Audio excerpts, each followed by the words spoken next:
The religious elite of the first century expected a savior who mirrored their own desires for status.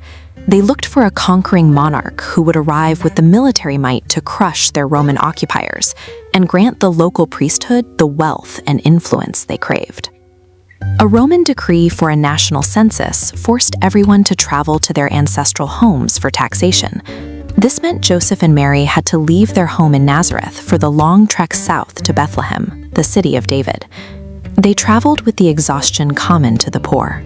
Mary was heavy with child as they climbed the final hill toward Bethlehem, moving slowly over the sharp stones of the trail. When they arrived, the comfortable rooms were already occupied by those with the money to pay for them. The rich and the proud found rest in the inns, while Joseph and Mary were directed to a rough shelter built for cattle.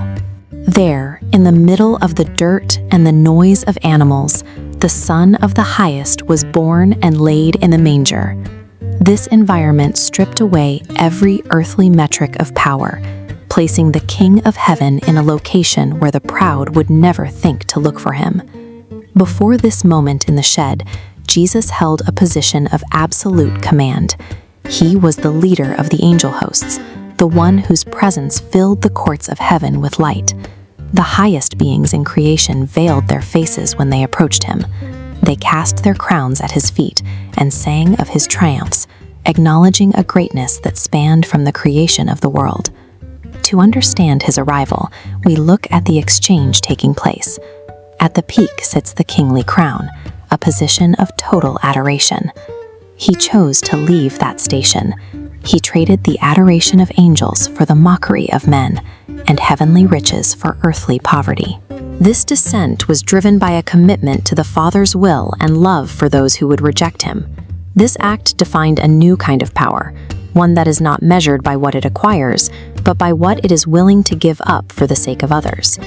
Because the Jewish priests were obsessed with a Messiah who would make them rich and great, they were blind to the child in the manger. Their pride made it impossible for them to recognize the Savior in such a helpless form. God sent the announcement to a group of shepherds. These were working men, spending their night in the fields, praying for the promised deliverer. Suddenly, the glory of the Lord broke through the darkness around them. The angels proclaimed good tidings of great joy and a message of peace for all people. The shepherds didn't wait. They acted immediately on the news they had received. They hurried into Bethlehem and found exactly what the angels described: a mother, a father, and a baby in a manger. They saw the Savior of the world in the most humble circumstances imaginable. God revealed the most significant event in history to those who were looking for him with humble hearts, while the powerful men in the city slept through the arrival of their king. The people in the crowded inns had comfort, but Mary and Joseph had something else. Despite their lack of money or a proper room, they possessed a peace and contentment that only comes from the love of God. Jesus used his time to set a new standard for what it means to lead. He modeled a life where greatness is found in service, and where honoring God is more important than commanding men. Our global calendar is anchored to a single event, the birth of Jesus of Nazareth. Yet the starting point of that system is structurally flawed. The year 1 AD is a mathematical artifact. It was calculated in the 6th century by a monk named Dionysius Exiguus, who was working with incomplete historical records and entirely skipped the concept of a year zero. The widely accepted celebration date of December 25th is similarly detached from historical primary texts. It was adopted in the 4th century to align with existing Roman pagan festivals. To find the actual date, we have to strip away centuries of cultural tradition and rebuild the timeline from the ground up. We do this by treating the biblical Gospels as primary historical documents. We can then cross-examine their claims against Roman administrative records and Judean climatology. On the left is the model the world recognizes: a ruler at the top, every arrow pointing upward to serve his interests.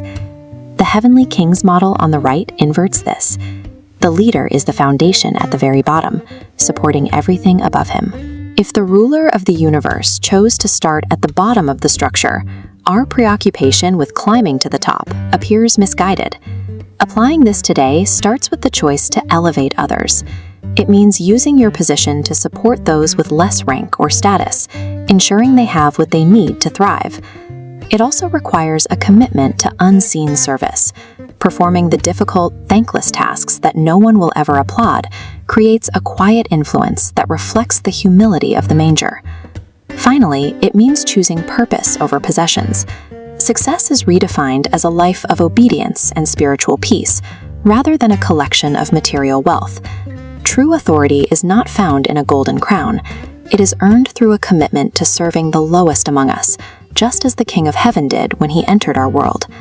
The Nativity provides a total reassessment of how power is held, proving that the most enduring influence begins in the most. Brothers and sisters, please do a small favor. Make sure to like the video and write a lovely comment. Keep Sujan alive.